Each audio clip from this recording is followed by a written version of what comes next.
nabash na ba ever yung breeds ng pets ninyo?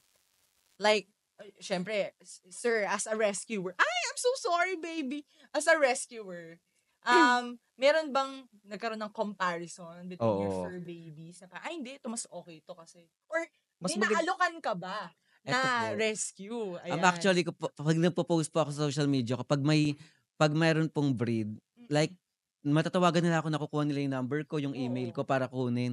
Pero kapag Aspin, walang nagla-like, puro up. Sayang malayo ako, sayang di ko kaya. Pero kapag may breed po, umaabot ng 787,000, ganun. Grabe. Yung mga nag-i-inquire. opo.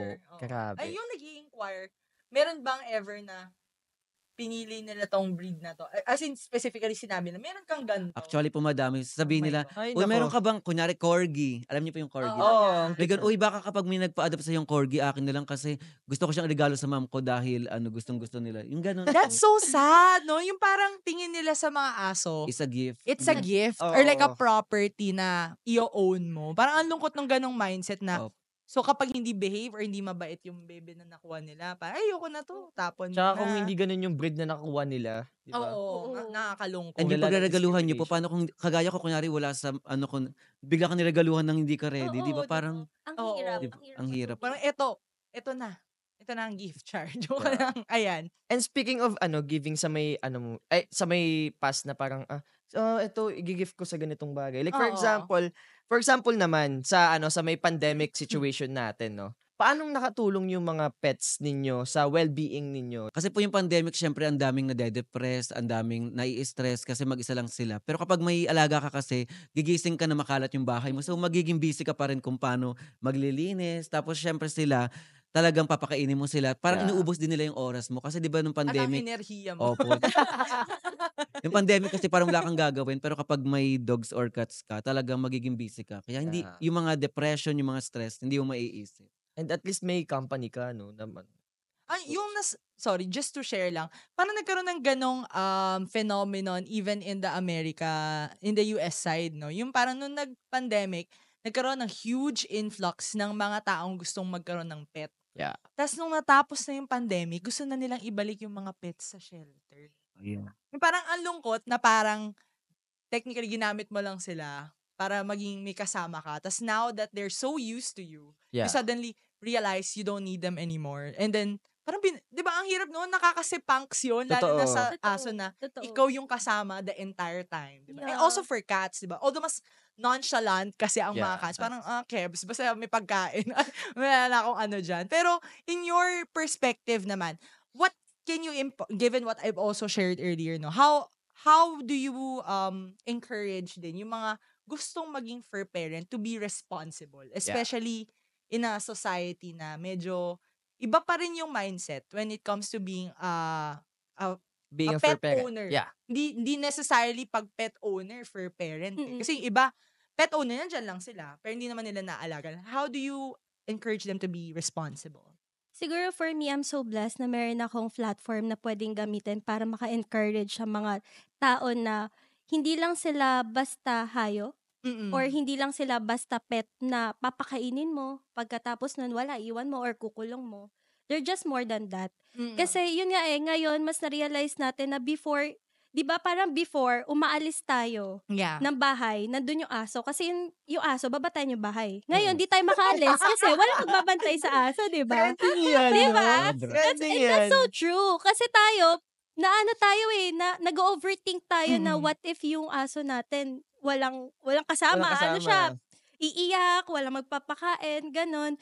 So, siguro, sobrang blessed tayo yung generation natin ngayon na kasi meron tayong platform na makaka-encourage sa atin. Yeah. Mahilig ako mag-send ng mga IG reels or video sa family friends ko na tingnan niyo yung nangyari sa aso, parang ganun. So, parang from that, nare-realize sila na oo nga, nang tatalino ng hayop ngayon. Dati parang, wala, yan lang. Ngayon, sumasagot na sila. Oo. Yung pag Nag-evolve sila with nag-evolve us. sila. Tsaka Nag-evolve sila. Matatalino tong mga to. Meron pa ako Matatalino din napapanood ako. yung may pad. Tapos kapag pinindot, may May isa May lang. voice! Oh, may May voice! voice! I love that. Nun. Meron ba kayong, actually, may tricks ba yung mga dogs ninyo? But we don't have to show. We don't have to show. Yeah. Pero do they have? Or like, cute ano ba? Cuteness overload lang. Oo. Hindi. I mean like, meron ba silang specific na sila lang yung gumagawa? Parang ganon. Siya, yun lang, yung parang pag sinabi mong higa lang siya dyan. Ang cute. Ayun na nga. So, Cute. nakita nga natin, nakahiga siya Ganun ngayon. lang. Pag sinabi mong come, ganyan, lalapit siya.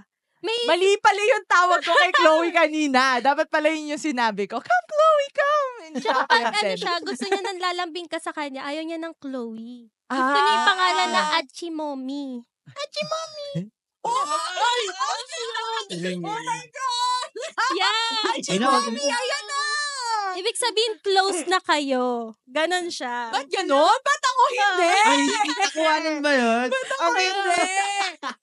Ganon siya. Ibig sabihin, close na kayo. Gusto mo siya.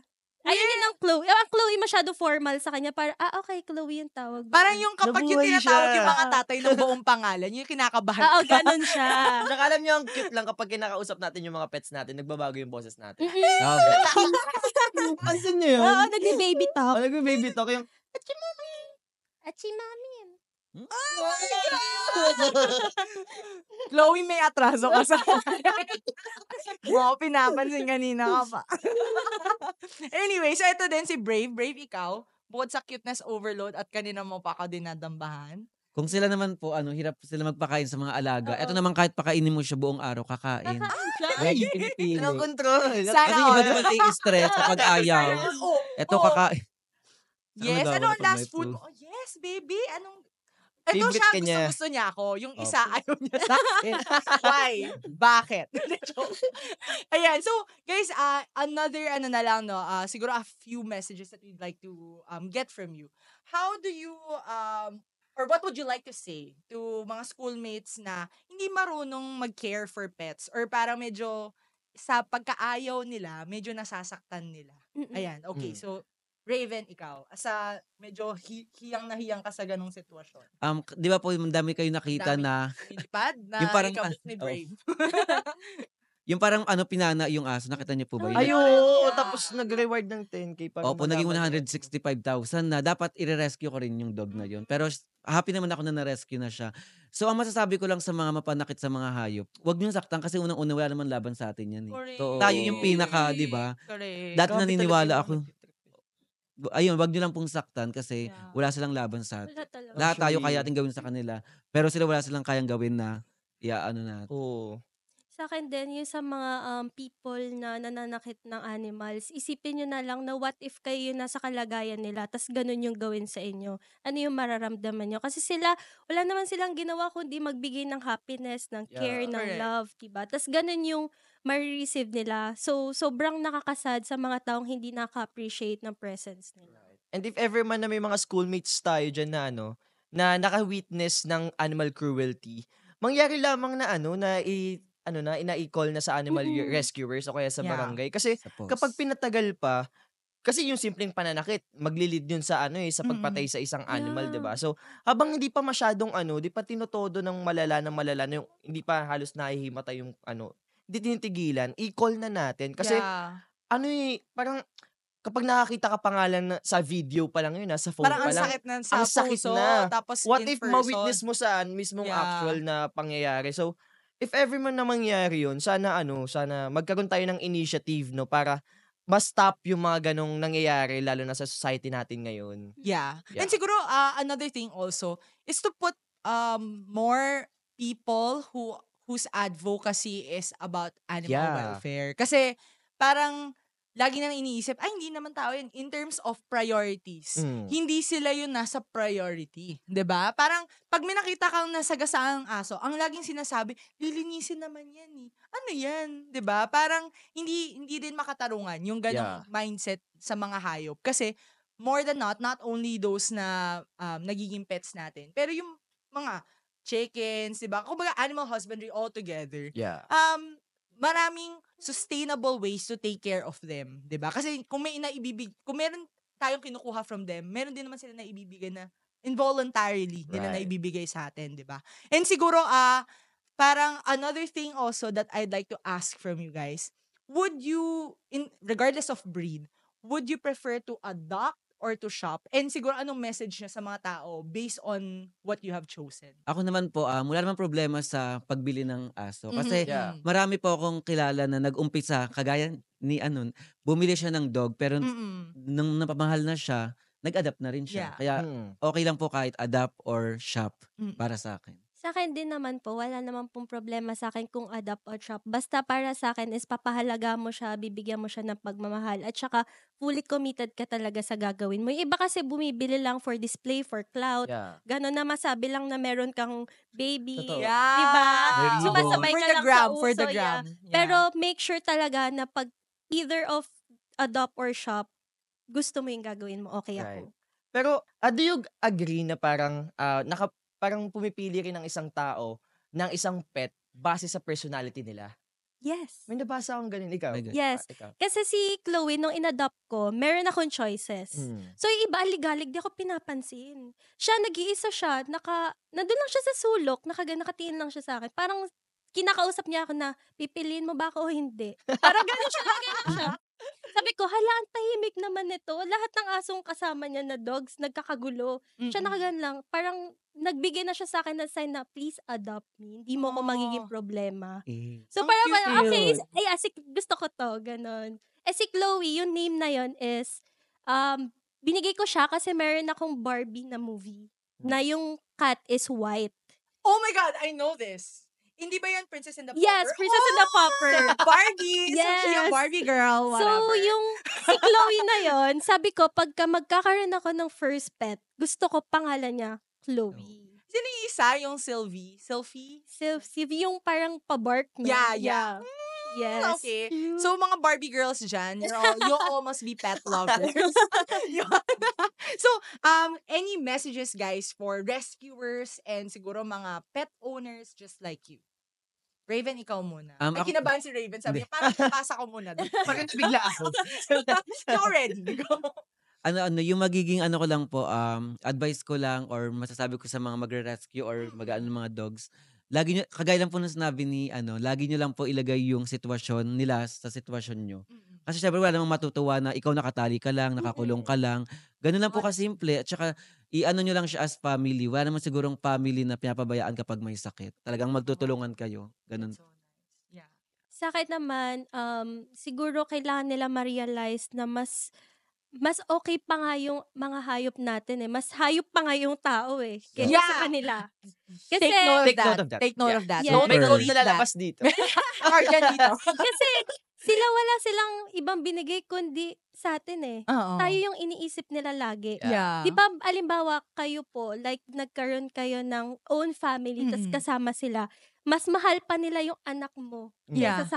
kesa sa'yo. Yeah. Talagang poprotektahan nila. Yeah. So, siguro isa yun sa gusto ko din parating sa audience natin na yung mga per babies natin is, kailangan natin sila bigyan din ng love, ng care, and talagang alagaan natin sila na parang niluwal talaga natin.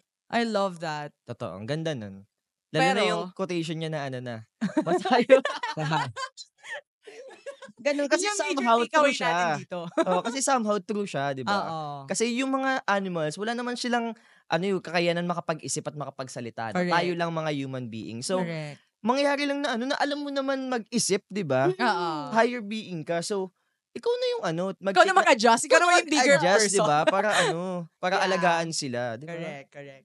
Kaya naman, guys, no, so sa mga fur parents dyan, also, let's give more platforms to rescue organizations. That's also Yeah. what I like to add kay Raven, no, na hindi porket for the gram or mas maganda yung pinopost Right. nitong mga certain organizations. Sila lang yung mas papansinin natin. I've seen so many Facebook pages of rescue groups that are not having that much traction than select rescue organizations na mas napapondohan ng mga Yes. private organizations. Totoo. Sana tulungan natin sila. Kasi, syempre yung iba doon, out of pocket talaga nila ginagawa. Paminsan kakainin na nga lang nila. Ipinambibili pa nila ng food para Right. sa mga rescuers, no? So, sana mas magkaroon tayo ng malasakit. At pumili ng tama, syempre, sa mga maging advocates, lalo na this coming elections. Yes. Pumili tayo ng mga advocates also for animal welfare. And yun lang. Sana mas napasaya kayo ng episode namin to. Kasi masaya kami. Nandito si Brave, Chloe, si Raven, of course, at saka si Selena. So thank you so much Thank you. sa ating Thank guest you. today. Ayan. And thank you so much to BB Studios. So bagong Thank BB you so much, BB Studios! Ayan, no. So sana hindi kayo ma-stress sa amount of shedding na meron si Brave at si Chloe today kasi nag-enjoy naman kami. Kaya Yeah. naman, with that, sa bawat usapin sa bawat issue, may boses tayong mga kabataan. Sumali, makinig at makiisa dahil ang bawat opinyon ninyo'y mahalaga. Sabay-sabay nating isigaw sa buong mundo, Schoolmates, Schoolmates, May pakialam ka!